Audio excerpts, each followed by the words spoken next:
Om Shanti. Good evening सभी को।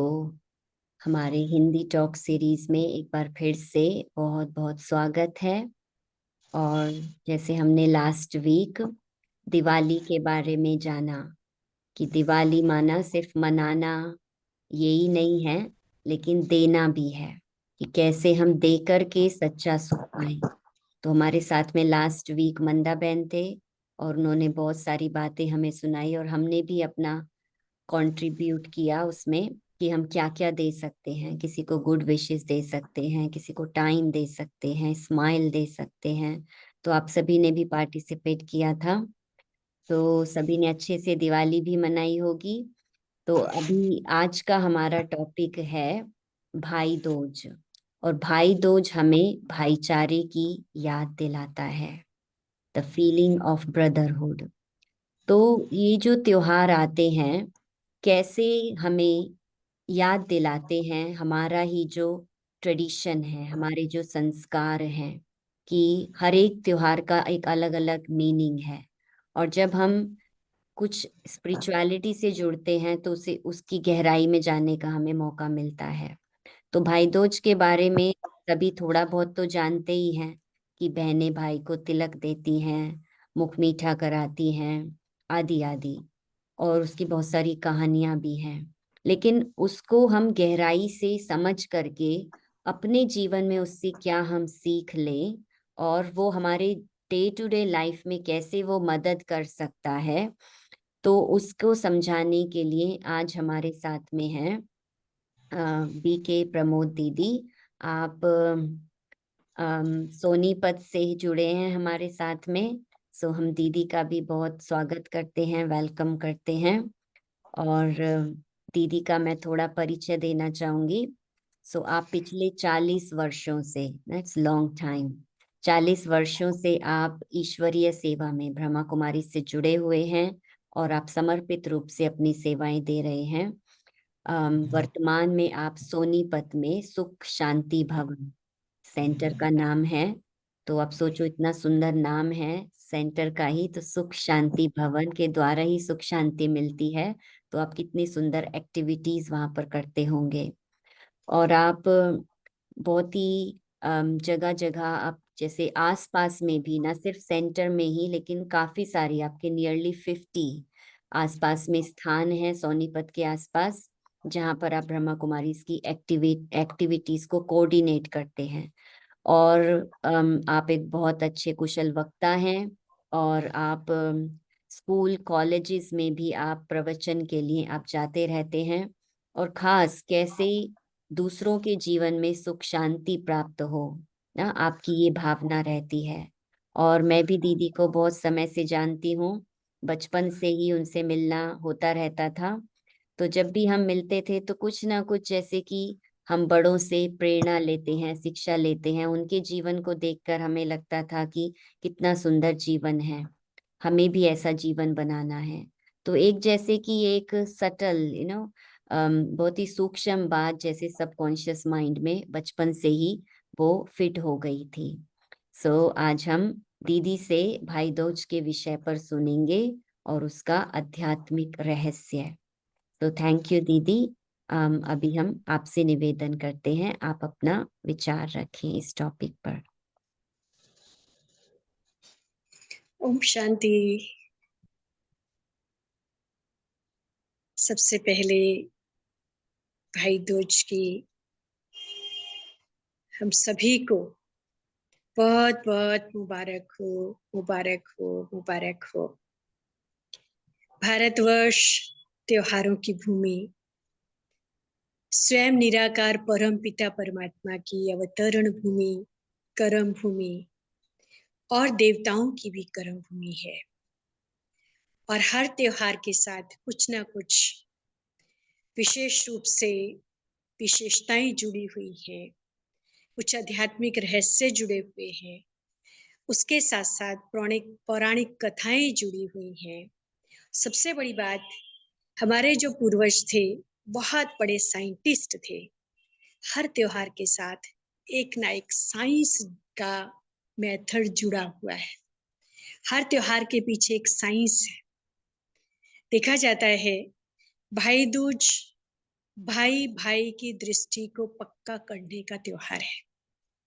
हम सभी आत्माएं आपस में भाई भाई हैं, क्योंकि आत्माएं हैं। आत्मा परम पिता परमात्मा की संतान है। तो एक पिता की संतान, एक के हम सब बच्चे आपस में भाई भाई हैं।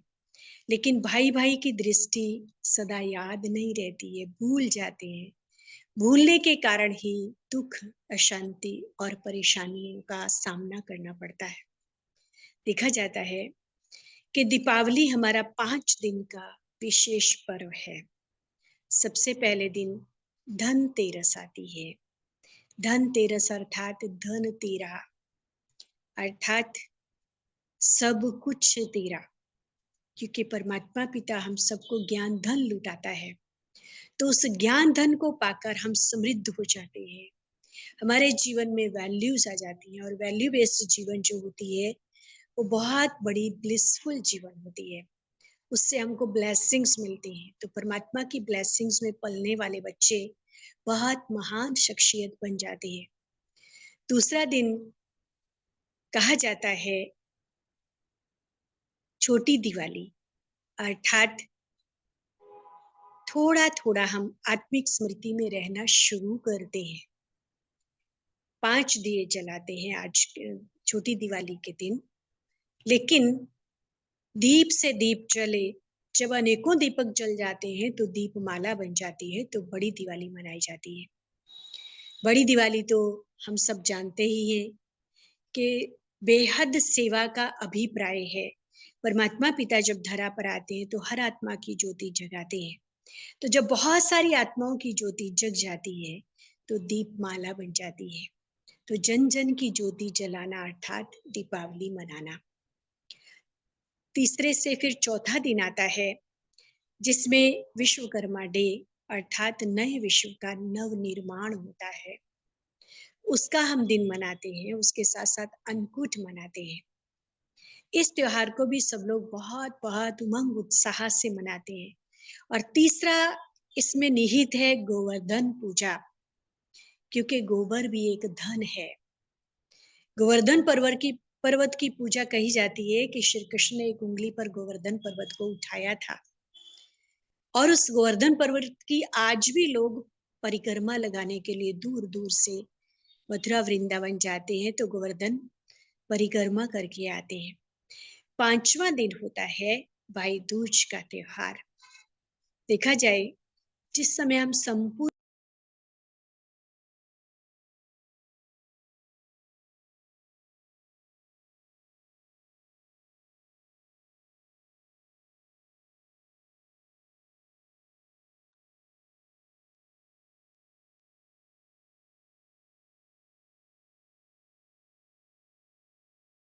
ओम शांति।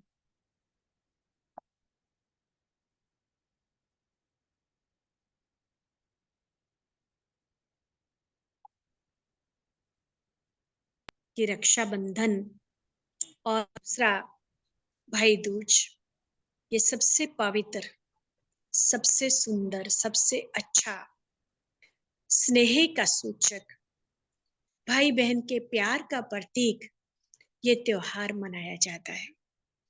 भाई दूज के साथ बहुत सारी बातें हैं। देखा जाए भाइयों को बहनें भाई दूज के दिन तिलक देती हैं। तिलक अर्थात शुभ भावना और शुभकामना, क्योंकि बहनें भाइयों के लिए सदा वेल विशर होती हैं, दुआएं देती हैं, भाइयों के लिए शुभकामनाएं रखती हैं, भाइयों के लिए ब्लेसिंग्स रखती हैं, हमेशा ही वेल विशर होती हैं।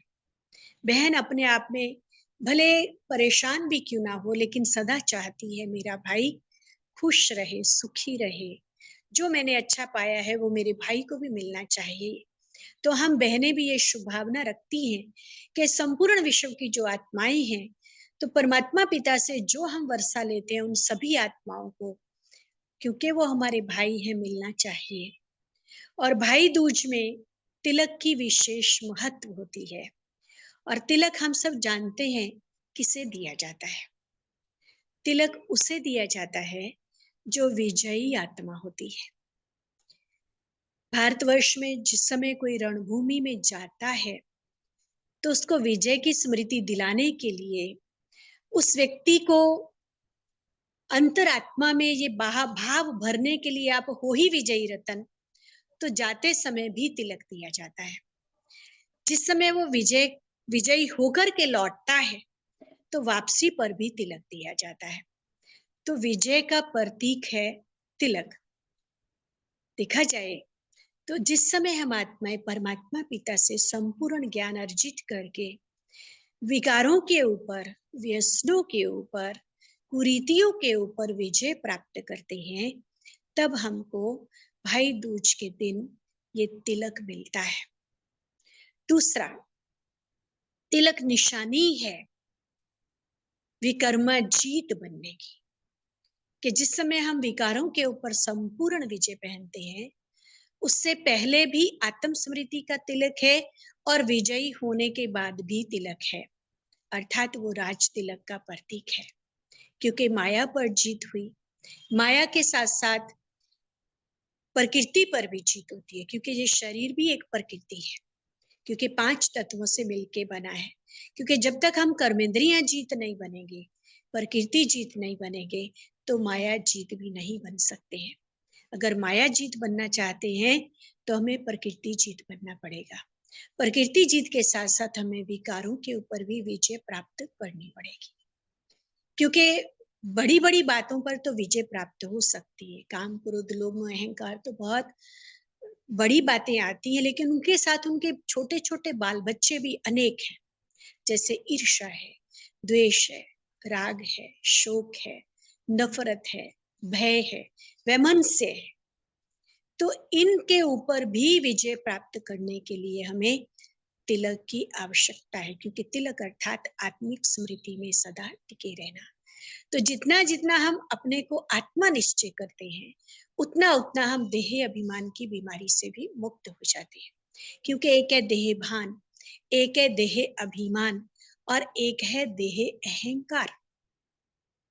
और हम सब जानते हैं ये तीनों ही मनुष्य आत्मा के लिए अति दुखदाई है। तीनों का भाव जब मन में आता है तो व्यक्ति बहुत सारी बुराइयों से, बहुत सारी बीमारियों से ग्रसित हो जाता है। उन सबसे अगर हम मुक्ति चाहते हैं तो उसका बीज है आत्म उन्नति, आत्मिक भान, आत्म अभिमान, आत्म स्मृति। तो जितना जितना आत्मिक स्मृति में रहेंगे, उतना उतना देह भान की बीमारी से हम मुक्त हो सकेंगे। उसके लिए हमें आत्मा के स्वमान में रहने की आवश्यकता है, क्योंकि बाबा परमात्मा पिता हम बच्चों को निराकार शिव हर रोज नया स्वमान देते हैं कि हम आत्म स्मृति का तिलक लगाएं और अपने स्वमान में टिके कि मैं श्रेष्ठ आत्मा हूँ, मैं पुण्य आत्मा हूँ, मैं पूज्य आत्मा हूँ, मैं राज ऋषि हूँ, मैं तपस्वी हूँ, मैं मास्टर सर्वशक्तिवान हूँ। इस स्वरूप में, इस स्वमान में जब हम टिक जाएंगे तो देहभान हमारे पास आ नहीं सकता है। देहभान से हम मुक्त हो जाएंगे। और हम जानते हैं कि तिलक 3 प्रकार का होता है। कभी कभी हम रेड कलर का रोली का तिलक लगाते हैं। तो रेड कलर किसका प्रतीक है? शक्ति का। क्योंकि शौर्य को प्राप्त करने के लिए रेड कलर शक्ति के रूप में हम रोली के रूप में लगाते हैं, और वो हमें शूरवीरता सिखाने के निमित्त बनता है। शूरवीर वही है जो केवल मात्र रणभूमि में नहीं, अपनी कर्म भूमि में भी बुराइयों के ऊपर विजय प्राप्त कर सके। तो शूरवीरता की निशानी है रेड कलर का तिलक। उसके साथ साथ फिर हम सफेद चंदन का भी तिलक लगाते हैं। सफेद कलर शांति और पवित्रता का प्रतीक है। जितना जितना हम शांत स्वभाव में टिकते हैं, पवित्रता हमारे जीवन में गहनता से आती जाती है, हमारी धारणाएं श्रेष्ठ बनती हैं और हमारे मन में शुद्ध विचार, शुभ संकल्प आते हैं, उतना उतना सफेद चंदन शांति और शीतलता दोनों प्रदान करता है। इसलिए चंदन का तिलक लगाया जाता है। तीसरा तिलक हम लगाते हैं केसर का। केसर अर्थात सॉफ्रन, जो त्याग का प्रतीक है। जो आत्माएं त्यागी हैं, तपस्वी हैं, सदा तपस्या में रत हैं, वो त्याग की मूर्ति है। क्योंकि बुराइयों के साथ साथ, व्यसनों के साथ साथ बहुत सारी संसार की सुविधाओं का भी वो आत्माएं त्याग करती हैं। तो त्याग का कलर सॉफ्रन होता है, इसलिए केसरिया कलर का तिलक लगाया जाता है। और फिर हम जानते हैं कि तिलक के बीच में रोली के साथ सफेद कलर अक्षत अर्थात चावल भी लगाया जाता है। चावल क्यों लगाया जाता है? क्योंकि चावल धन धान्य संपन्न होने का प्रतीक है। क्योंकि सतयुग में जब हम आत्माएं जाती हैं, राज तिलक की अधिकारी बनती हैं, वहां तो हर सुख हर सुविधा प्राप्त होती है। कहा जाता है अप्राप्त नहीं होती कोई वस्तु देवताओं के खजाने में, और अप्राप्त नहीं होती कोई शक्ति ब्राह्मणों के खजाने में। और धन धान्य संपन्नता का प्रतीक तिलक में चावल लगाया जाता है। सभी बहनें पहले अपने भाई को रोली से तिलक देती हैं और फिर साथ में चावल अवश्य लगाती हैं, ताकि हमारे भाई धन धान्य संपन्न रहे, उनकी संपन्नता में कमी नहीं आए, उनके खजानों में कहीं कभी भी कोई भी बात की कमी नजर नहीं आए। वो सदा धन से, सुख से, शांति से, समृद्धि से संपन्न बने रहे, सर्व खजानों के मालिक बने रहे। इसलिए चावल तिलक में लगाया जाता है। उसके साथ साथ हम देखते हैं कि जब कोई व्यक्ति दृढ़ संकल्प करता है, जितनी ज्यादा संकल्प में दृढ़ता होती है, दृढ़ता के लिए भी तिलक दिया जाता है, ताकि वो अपनी दृढ़ प्रतिज्ञा में प्रतिबद्ध रहे, उसकी दृढ़ता में कमी नहीं आए। क्योंकि जितना व्यक्ति दृढ़ संकल्प करता है, उतना उसका निश्चय पक्का होता है। और कहा जाता है निश्चय बुद्धि विजयंती। जो व्यक्ति निश्चय से आगे बढ़ता है, वो विजयी रतन बन जाता है। निश्चय में सदा विजय निश्चित होती है। इसलिए तिलक दृढ़ संकल्प का भी प्रतीक है। लेकिन जब किसी व्यक्ति को कोई जिम्मेवारी दी जाती है, तब भी उसको तिलक दिया जाता है, क्योंकि वो अपनी जिम्मेवारी को सहर्ष, प्यार से और दिल से अच्छी तरह से संपन्न कर सके। इसलिए भी व्यक्ति को तिलक दिया जाता है। भारतवर्ष में तो एक रस्म ये भी है कि जब किसी व्यक्ति का फादर शरीर छोड़ता है, तो रस्म पगड़ी होती है। रस्म पगड़ी में भी उसको तिलक दिया जाता है, क्योंकि पता है जो उनके घर में बड़े थे वो तो शरीर छोड़ के चले गए, लेकिन वर्तमान समय जिसे उस घर को संभालना है, उस घर की जिम्मेवारी निभानी है, सारे संबंध निभाने हैं, सारे रिश्तेदारों को देखना है, उस व्यक्ति को जिम्मेवारी का तिलक दिया जाता है। तो तिलक का विशेष महत्व है। हर समय बिना तिलक के कोई भी कार्य संपन्न नहीं होता। और तिलक तपस्या का भी यादगार है।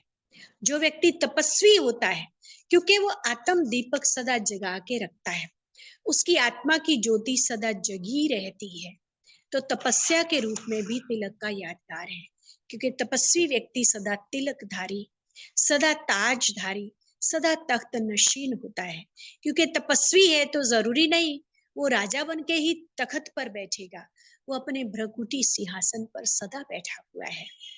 और आत्म उन्नति के लिए स्वयं भी नमित है, और उसको देख करके अन्य आत्माओं को प्रेरणा मिलती है। तो तपस्या के रूप में भी तिलक का यादगार है। तपस्वियों को भी तिलक दिया जाता है। और हम सभी आत्माओं को संगम युग पर तपस्वी होकर रहना ही है। तो तपस्या जितना आगे बढ़ाती है, उतना कोई बात भी आगे हमें बढ़ा नहीं सकती। कहा जाता है तपोराज। जितनी हम तपस्या करते हैं, उतना हमारा अपनी ही कर्मेंद्रियों पर राज्य हो जाता है। हम कर्मेंद्रियों के अधिकारी बन जाते हैं। हमारी कर्मेंद्रियां हमारे कहे के अनुसार चलती हैं। ऐसा नहीं कि हम आंखों कहें बुरा नहीं देखना, वो देख के आके कहे सॉरी मुझसे भूल हो गई, ऐसा नहीं। नहीं देखना इट मीन्स नहीं देखना। तो कर्मेंद्रियों के राज्य अधिकारी जब हम बन जाते हैं तो स्वराज्य अधिकारी ही विश्व राज्य अधिकारी बनता है। जब तक स्वयं पर राज्य नहीं करेंगे तो अन्य आत्माओं पर हम राज्य कर ही नहीं सकते। फिर हम देखते हैं तिलक जो होता है वो सुहाग की भी निशानी होता है। जो आत्माएं सुहागन होती हैं, हम सब देखते हैं माताएं सदा बिंदी लगा के रखती हैं, भ्रगुटी सिंहासन पर विराजमान आत्मा बिंदी सदा चमकती है।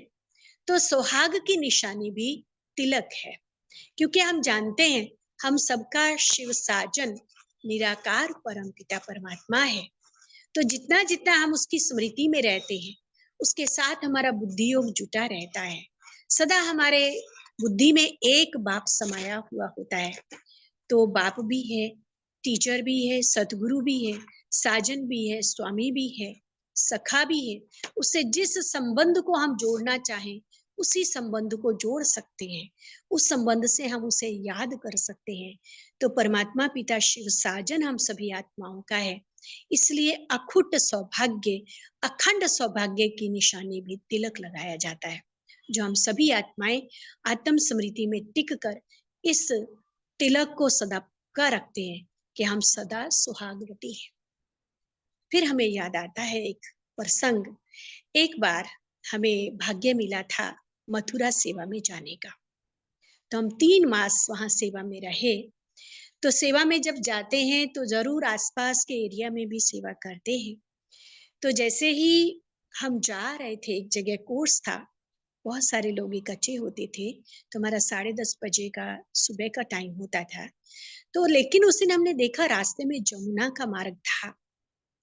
तो जब जाते जाते इतनी भीड़, इतना रश जो कभी नहीं देखा था, उस दिन जरूर देखा।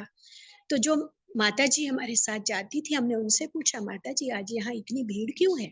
पहले तो कभी इतनी भीड़ नहीं होती। तो उन्होंने हमें बताया, दीदी आज भाई दूज है, इसलिए जमुना पे भाई दूज का मेला लगता है। तो उस समय तक हमें पता नहीं था इस मेले में क्या होता है। तो हमने माता जी से पूछा, माता जी इस मेले में क्या होता है? तो माता जी ने हमें बताया कि दीदी आज के दिन यहाँ पर भाई और बहन ज्यादातर गुजरात से आते हैं। तो वो लोग की एक मान्यता है कि ये दिन है भाई दूज का, जिसको जम द्वितीया कहा जाता है, और वहां पर जम और जमुना का मंदिर है। उस मंदिर में लोग आते हैं, भाई और बहन दोनों हाथ पकड़ करके जमुना में स्नान करते हैं, डुबकी लगाते हैं, और डुबकी लगाने के बाद बहनें अपने भाइयों को तिलक लगाती हैं। तिलक लगा करके फिर भोजन खिलाती हैं। तो उसमें कथा है, पौराणिक कथा है कि उस दिन जम अपनी बहन से मिलने उसके घर आ रहे थे, तो उन्होंने देखा उनकी बहन नदिया के किनारे बैठी है। तो देख करके दोनों बहन भाई आपस में बहुत खुश हुए। तो मिले, तो बहन ने भाई को तिलक दिया। बहन है जमुना, भाई है जम, और तिलक देने के बाद प्यार से भोजन स्वीकार कराया और अपने भाई से एक वरदान मांगा। तो खुश होकर के जम ने कहा, बहन आज के दिन आप जो भी वरदान मांगेंगे मैं आपको वो वरदान जरूर दूंगा, आप मांगिए। तो जमुना ने अपने लिए वरदान नहीं मांगकर सारे संसार के लिए वरदान मांगा कि भैया आज के दिन किसी भी भाई के घर आप नहीं जाएंगे। कोई भी भाई अगर आज के दिन, पहली बात शरीर छोड़ेगा नहीं, अगर शरीर छोड़ता भी है तो वो जमलोक में नहीं जाएगा और नरक में भी नहीं जाएगा, उसको आप स्वर्ग में ही भेजेंगे।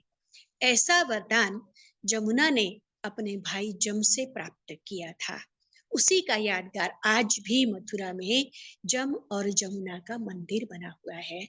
तो हर भाई दूज के दिन बहुत बड़ा मेला लगता है, भाई बहन वहां मिलकर के आते हैं। हमने तो देखा कि उस समय हमारे रमेश भाई जी और उषा दीदी जी इस जीवन में थे। तो उषा दीदी के भाई ने कहा कि हमें भी जमुना में स्नान करना है। तो उन्होंने कहा, हम तो ब्रह्मा कुमारी से कभी भी इन चीजों में विश्वास नहीं करते हैं। तो उन्होंने कहा, तो क्या आप चाहते हो हम नरक में जाएं? तो अपने भाई की बात को मानकर हमारी उषा दीदी भी उनके साथ वहां जमुना में स्नान भी किया और फिर आश्रम पे आकर के उनको भोजन भी खिलाया और अपने भाई को तिलक भी दिया। ये तो आंखों देखी हुई बातें हैं। देखा जाता है कि हमारी महान विभूतियां भी रस्मों को पालन करने में, रीतिज को अच्छी तरह से निभाने में, ताकि संबंधों में समरसता बनी रहे, उनकी बात को मानकर उनकी रस्मों को पूरा करने के लिए प्रतिबद्ध हैं। इसके साथ साथ हम देखते हैं कि भाई दूज हम सबको आत्मा रूप में भाई भाई तो है ही, लेकिन शारीरिक रूप में भाई बहन है। आज हम देखते हैं कि एक बहन अपने भाई को तिलक करती है तो समझती है बस मैंने भाई दूज मना लिया, लेकिन केवल मात्र एक भाई को तिलक लगाने से भाई दूज नहीं होता है। हमारा बेहद का परिवार है, वृहद परिवार है, बड़ा परिवार है, तो सारे संसार के भाई हमारे अपने हैं। तो भाइयों की सारे संसार की बहनें भी तो अपनी है। तो हमारे भाई नारी जाति के सम्मान में सदा तत्पर रहे। सारे संसार की बहनें हमारी अपनी बहनें हैं, उनके लिए हम सब बहनें सम्माननीय हैं। तो भाई इस संकल्प में दृढ़ता संपन्न रहते हैं, क्योंकि स्त्री पुरुष का भान ही सबसे बड़ी समस्या है आज।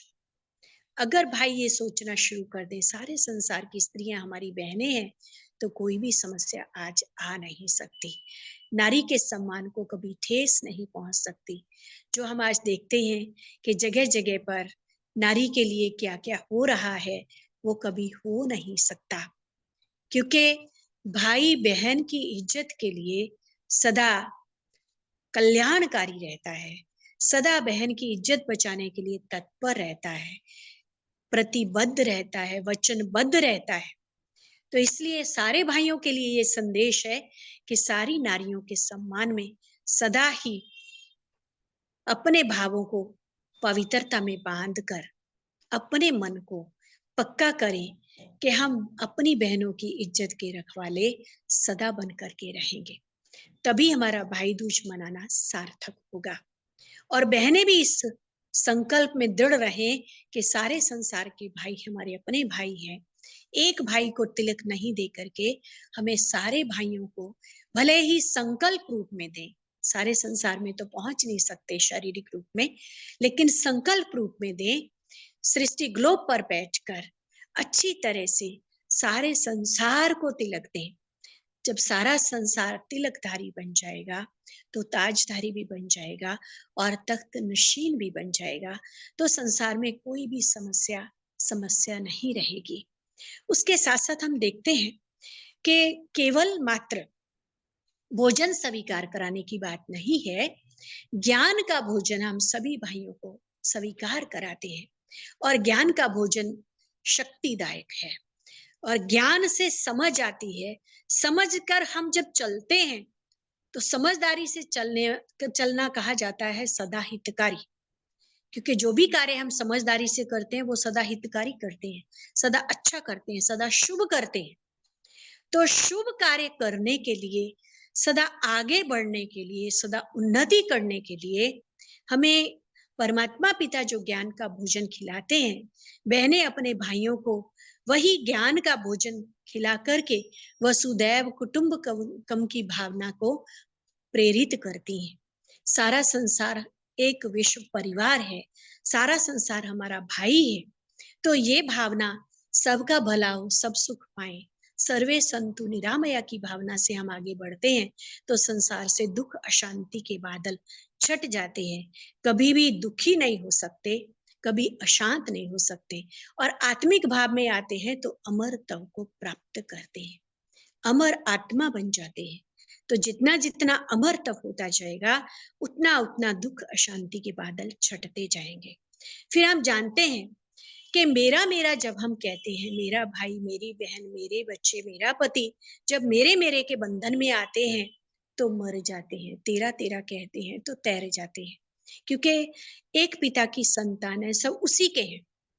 इसलिए कहा जाता है तेरा तुझको अर्पण क्या लागे मेरा। मेरा इस संसार में कुछ भी नहीं, क्योंकि ये शरीर भी मेरा नहीं है, इसे भी हम सबको छोड़ करके वापस जाना है।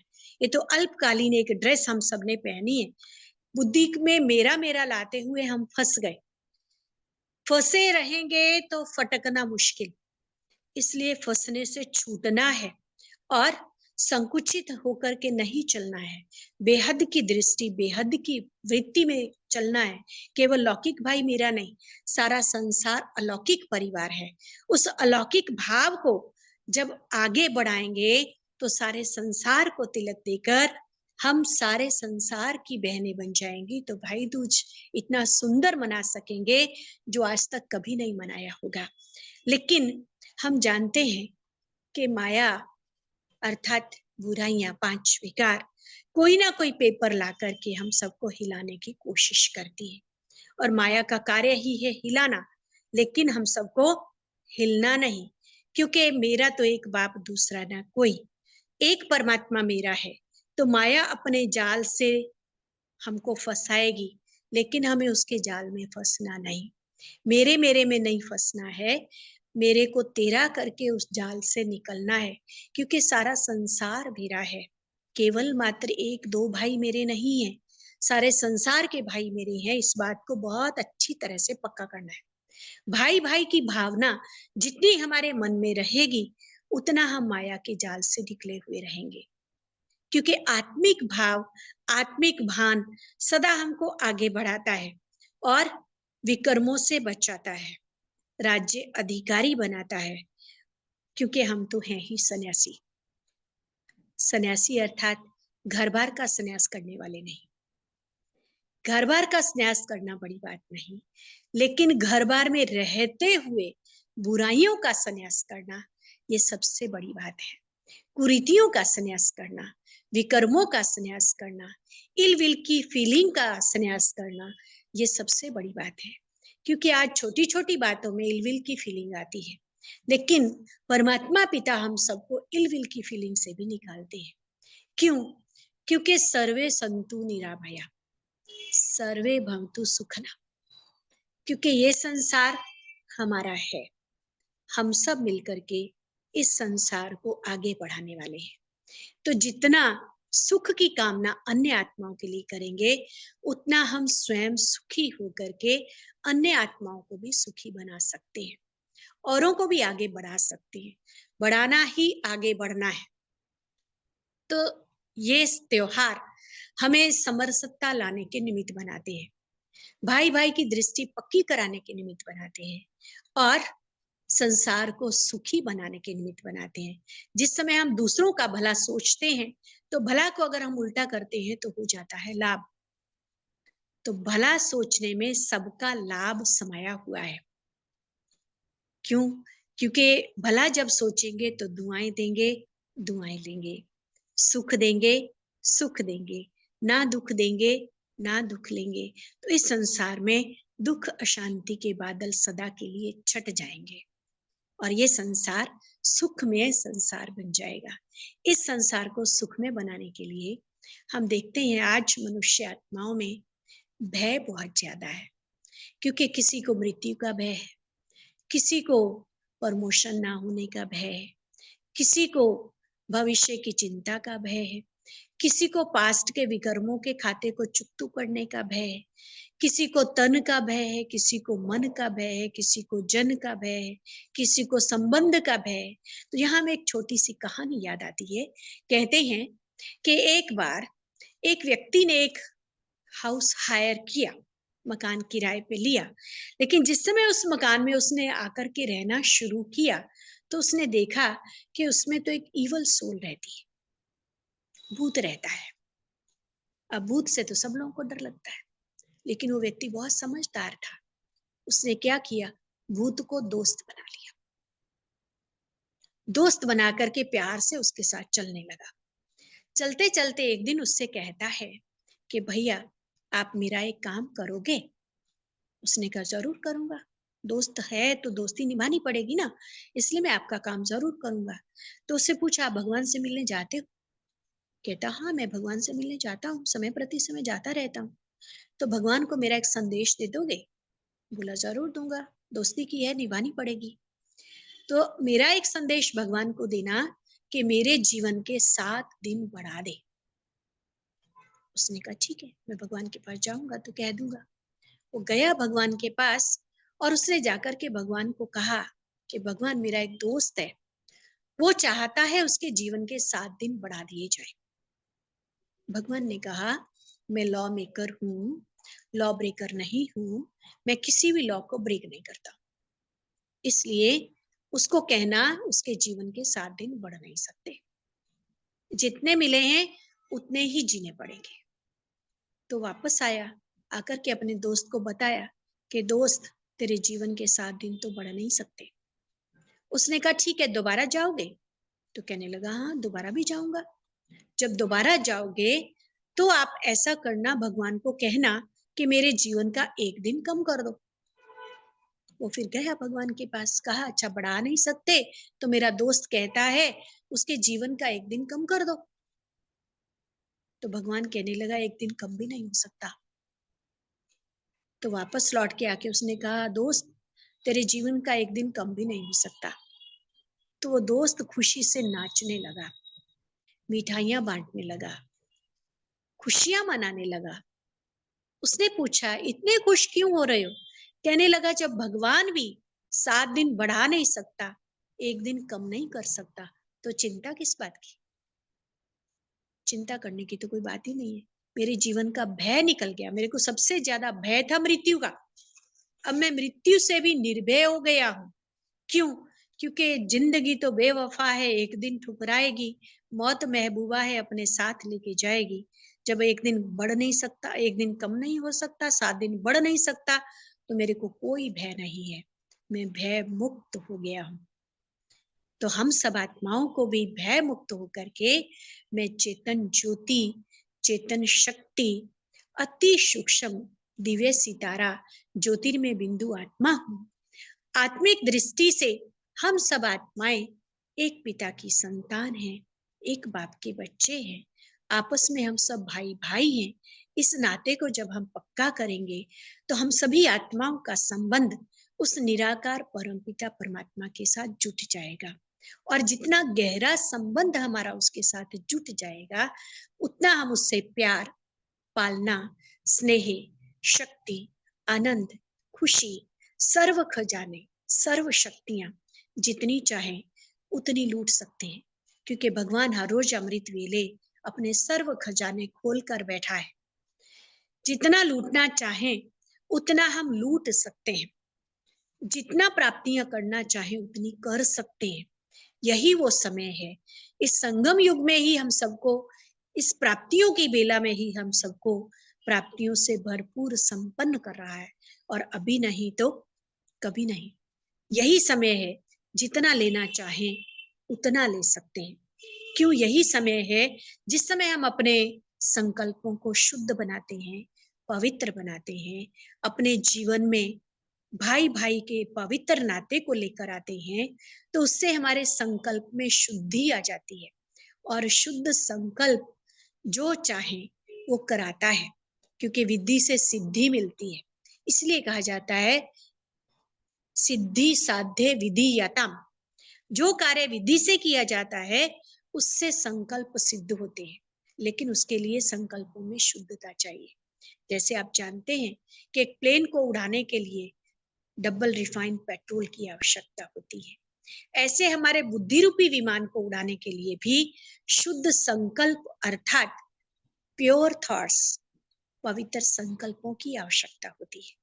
तो जितना जितना हमारे संकल्प शुद्ध होते जाएंगे, कहते हैं थॉट्स प्योर, एब्सोल्यूट क्योर, उतनी हमारी जीवन चीयरफुल, केयरफुल और खुशनुमा बनती जाएगी।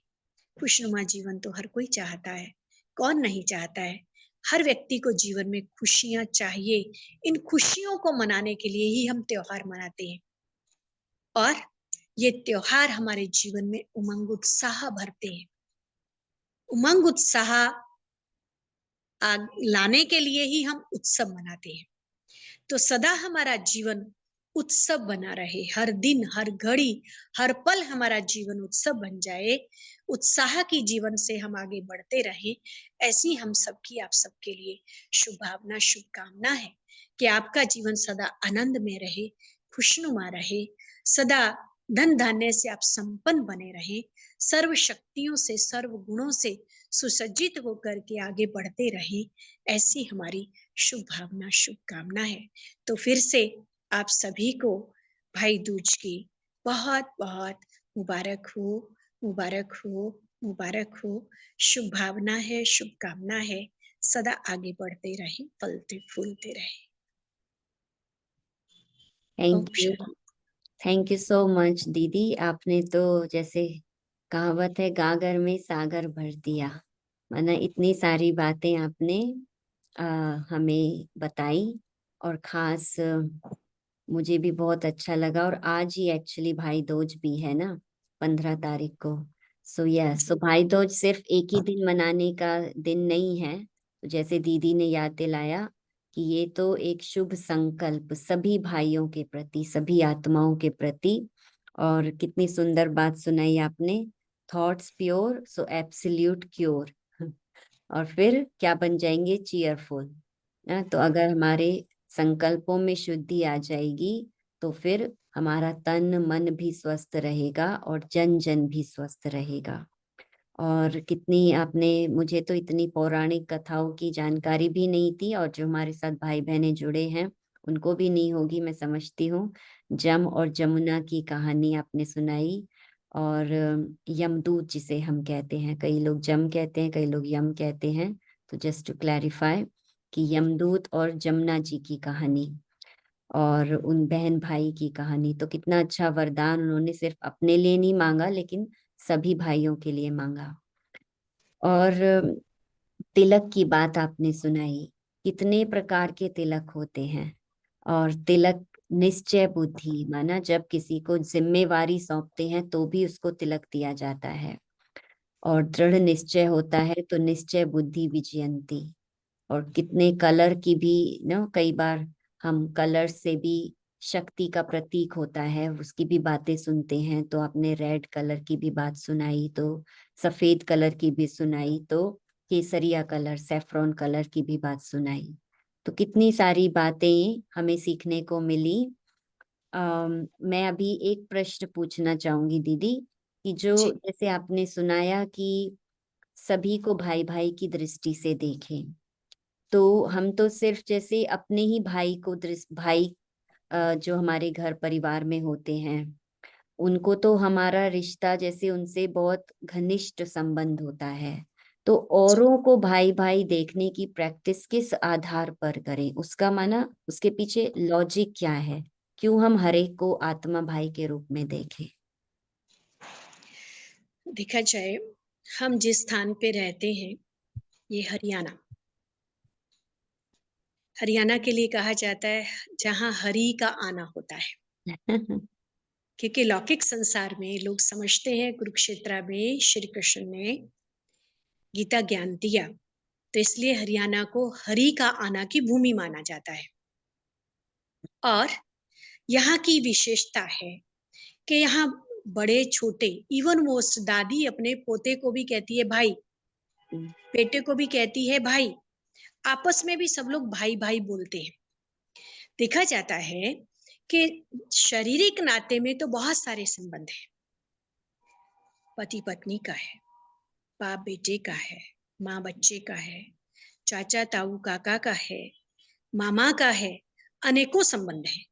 लेकिन जब हम एक निराकार परम पिता परमात्मा की संतान है, एकस पिता एकस के हम सब बालक, एक पिता की संतान है, तो एक पिता के बच्चे सब कौन हुए आपस में? भाई भाई। भाई भाई, भाई भाई हुए ना। तो हम्म। सारा संसार हमारा एक परिवार है, वृहद परिवार है, बड़ा परिवार है। तो हम्म। आपस में तो हम सब भाई भाई हो गए, हुए ना। जी।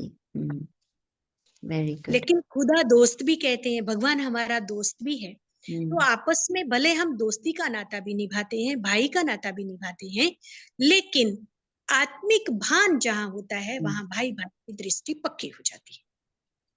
और हम्म। वास्तविकता में तो है ही भाई। जी। दूसरे नाते तो बाद में आते हैं। हम्म, इसलिए इस नाते को हमें बहुत प्यार से पक्का करना है।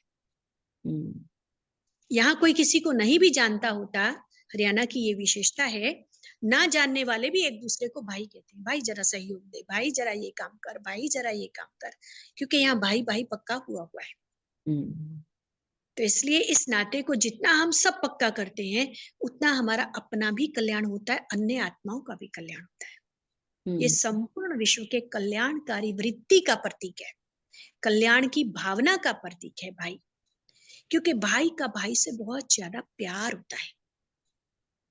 बड़ा भाई छोटे भाई की सारी जिम्मेवारी उठाता है, जान तक न्यौछावर करता है, और छोटा भाई बड़े भाई को रिस्पेक्ट देता है, रिगार्ड देता है। तो रिश्तों को समरसत्ता से जोड़ के निभाने का प्रतीक है ये भाई भाई का नाता। जी, इसलिए हम सब पक्का करेंगे तो हमारे संबंध मधुर हो जाएंगे, श्रेष्ठ हो जाएंगे, घनिष्ठ हो जाएंगे, एकदम जैसे कि पक्के हो जाएंगे। क्योंकि पुराने समय में रिश्ते पक्के होते थे, घर कच्चे होते थे। आज घर पक्के हो गए हैं, रिश्ते कच्चे हो गए। तो रिश्तों को पक्का करने की आवश्यकता है। क्योंकि संबंध देखो, पुराने समय में बर्तन पीतल के थे जो लंबा समय चलते थे। फिर धीरे धीरे स्टील के आए जो उससे कम समय चलने वाले थे। फिर बर्तन बदल के प्लास्टिक में आ गए जो दाग भी उतारने मुश्किल। आजकल का जमाना क्या है? Use and throw. तो रिश्ते भी कैसे हो गए? बदल गए ना। हमारे संबंध भी बदल गए।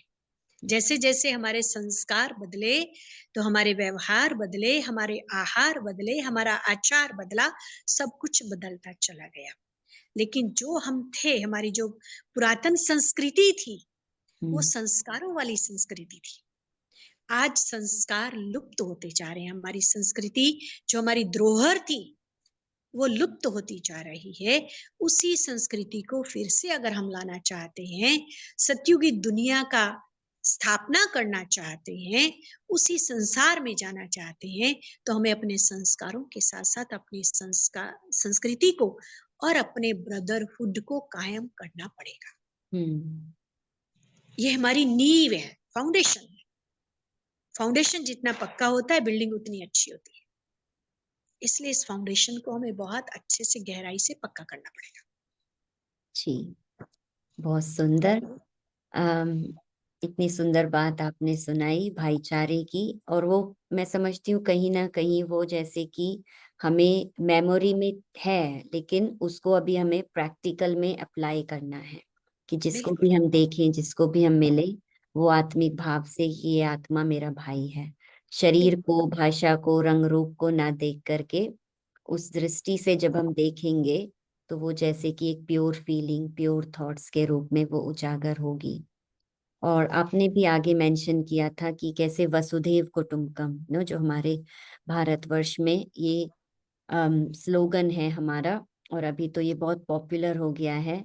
तो ये सिर्फ कहने की बात नहीं है, ये पहले था, और ऐसा ही अभी जो सतयुगी दुनिया की बात आपने कही, वो लाने के लिए हमें ये भाईचारे की भावना को और ही जैसे कि हमें अपने को याद दिला करके उसको बढ़ावा देना है, माना उसको प्रैक्टिस में लाना है, मजबूत करना है, मजबूत करना है। जी, थैंक यू आपकी दीदी। रुचि और में देखिए, जैसे एक बच्चा रोता है, वो हिंदू का हो, मुसलमान का हो, सिख का हो, ईसाई का, काले का हो, गोरे का, रशिया का हो, अमेरिका का, रोता तो एक ही भाषा में है ना। जी।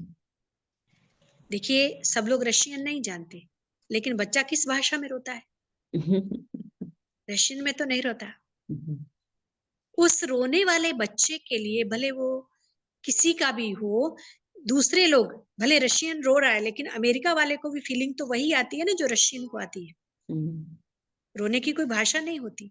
जैसे हंसने की कोई भाषा नहीं होती, जी। इसी तरह से वो जो कशिश होती है रोने वाले बच्चे को चुप कराने की, वो रशियन में भी होगी तो रशियन के बच्चे को चुप कराने की अमेरिकन में भी होगी, सब में होती है। छोटा बच्चा रोता हुआ किसी को भी अच्छा नहीं लगता, सब चाहते हैं इसको उठा करके हम रोना बंद कराएं। तो अंदर में हमारे मन में एक भाईचारे की भावना है, इसलिए हम उसे चुप कराना चाहते हैं। नहीं तो किसी का भी बच्चा रोता रहे, दूसरे को क्या फर्क पड़ता है? ट्रू। लेकिन पड़ता है, क्यों? क्योंकि वो हमारा अपना है, आत्मिक रिश्ते में वो हमारा है। तो जो वो अंदर का अपनत्व है, वो कशिश करता है, जी। बहुत संबंधों सुंदर में समझ एग्जाम्पल। सकता है। या जी, बहुत अच्छा एग्जाम्पल दिया आपने। रोने की या हंसने की कोई भाषा नहीं होती है, तो हमें कौन सी चीज आकर्षित करती है? हमारा अपनापन, अंदर का जी, फीलिंग, अपनत्व। So good yes, feeling, good feeling. Yes, अभी इस फीलिंग को और बढ़ाना है ना। बिल्कुल पड़ा। और एक और बात आपने पहले बताई थी, भय। जी, तो कईयों को भय लगता है, तो अभी उस भय से दीदी ने जो कहानी सुनाया, कहानी के द्वारा सभी को समझ आई होगी कि कैसे हम भय, मृत्यु के भय से भी मुक्त बन सकते हैं, कि सब कुछ फिक्स्ड है, भगवान भी कुछ नहीं कर सकता है, तो किस बात का हमें भय रखना है। So it's very true. तो अभी हम दीदी से अनुरोध करेंगे कि जो आपने इतना सुंदर हमें सभी बातें समझाई, तो कैसे हम मेडिटेशन के द्वारा इस भाईचारे की भावना को और बढ़ाएं, और कैसे वो सुंदर संकल्पों की रचना करके न सिर्फ अपने तक ये पॉजिटिव एनर्जी को रखें, लेकिन हर एक तक वो पॉजिटिव एनर्जी कैसे पहुंचाएं, पूरे संसार की आत्माओं के साथ कैसे शेयर करें। तो कुछ क्षणों के लिए हम दीदी से निवेदन करते हैं कि आप हमें मेडिटेशन कराएं। Thank you. जी।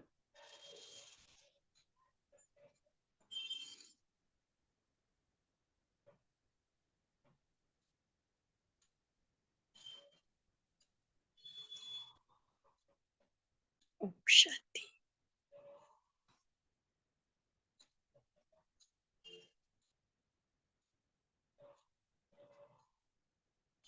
अपने मन को प्रभु प्रेम से भर लीजिए।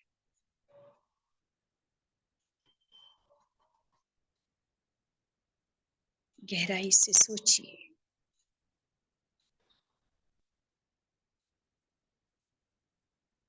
मैं आत्मा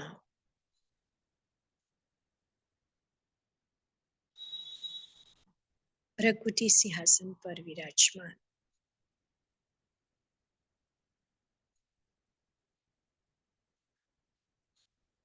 चमकता हुआ सितारा,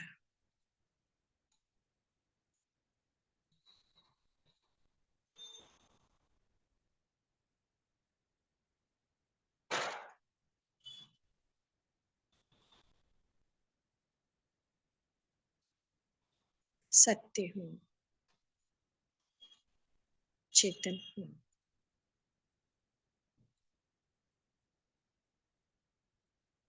अजर अमर अविनाशी।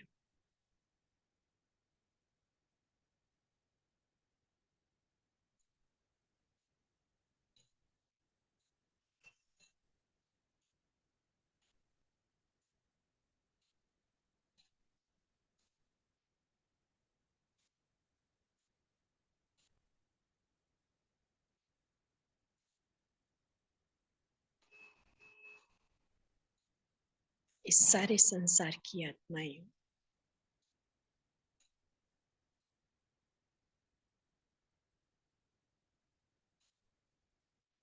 क्योंकि परमात्मा पिता की संतान है।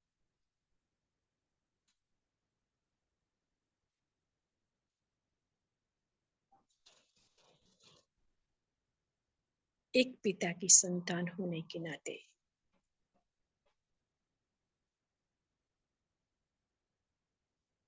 सभी मेरे भाई शुद्ध आत्माएं, श्रेष्ठ आत्माएं,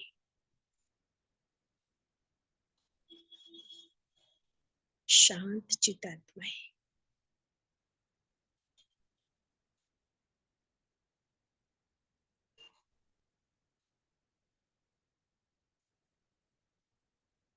सभी का एक दृढ़ संकल्प।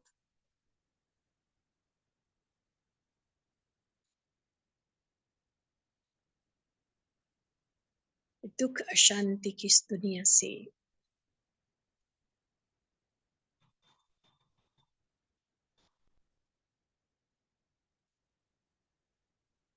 स्वयं को भी निकालना है।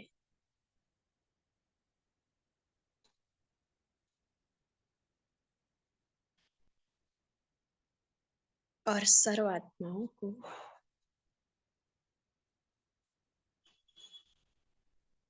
सुख शांति के वर्षे का अधिकारी बनाना है।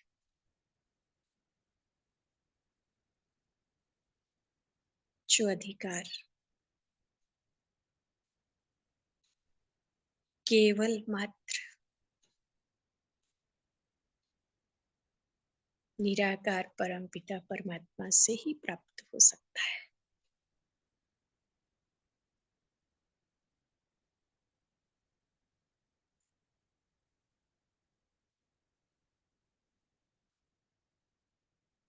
उस प्यारे पिता से वो अधिकार लेकर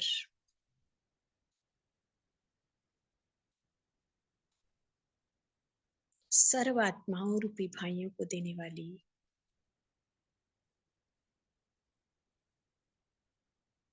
मैं श्रेष्ठ शक्ति,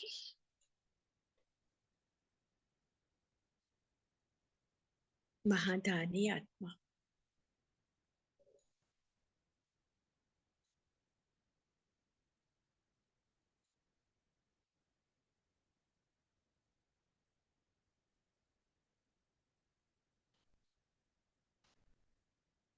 ये संसार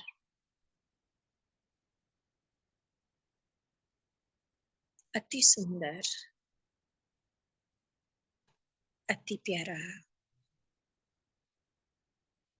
मेरा परिवार है।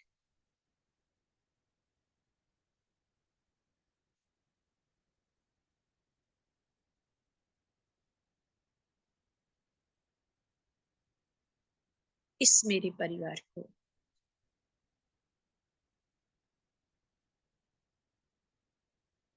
मुझे सदा सुखी,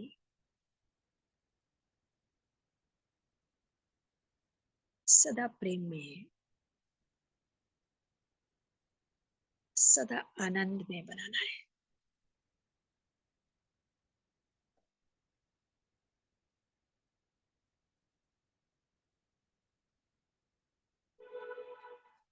सर्वशक्तियों और सभी गुणों का दान देकर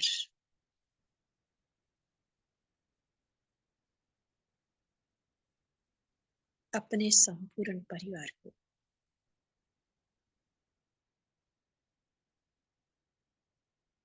शक्तिशाली बनाना है।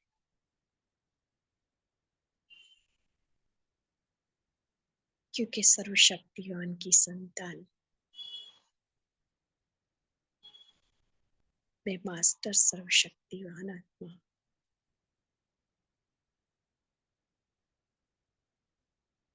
शक्ति विहीन आत्माओं का सहारा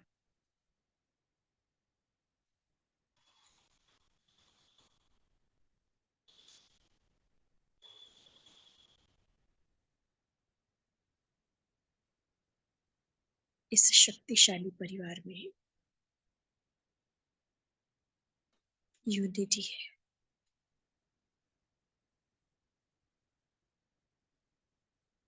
प्रेम है, सुख है, समृद्धि है। सबसे बड़ी चीज स्नेह है।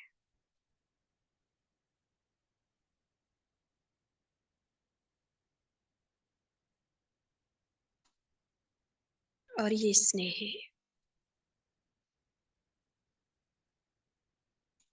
इस बेहद परिवार की मजबूती का आधार है।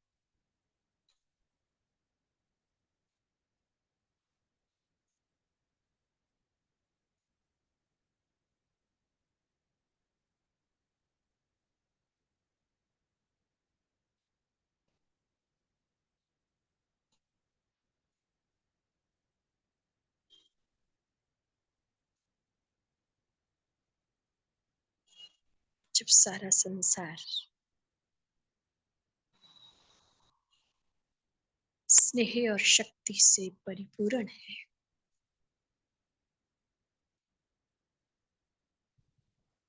तो इस संसार में दुख अशांति के लिए कोई कोना खाली नहीं।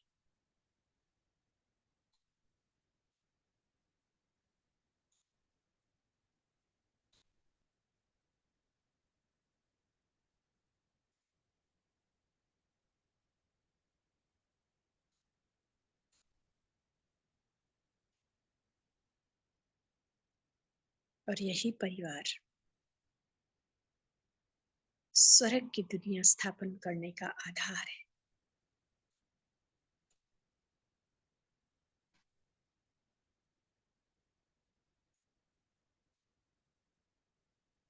सुख में सृष्टि तो आई कि आई,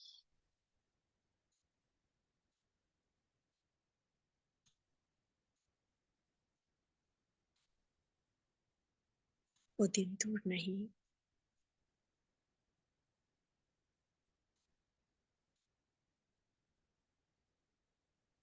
जब ये हमारा भाईचारा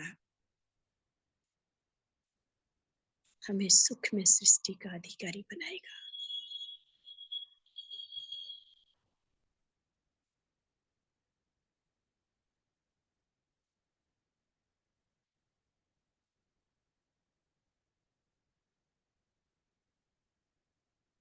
स्वर्ग हमारा मन भावन होगा।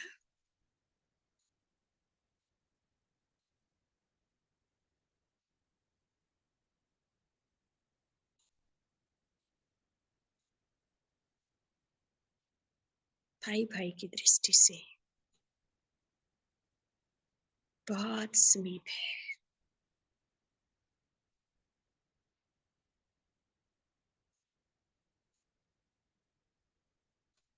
कल स्वर्ग था,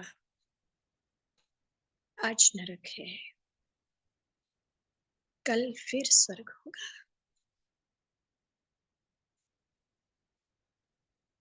हम उस सृष्टि के इतना समीप है,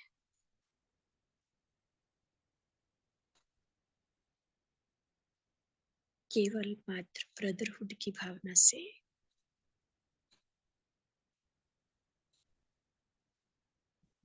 पहुंचे कि पहुंचे।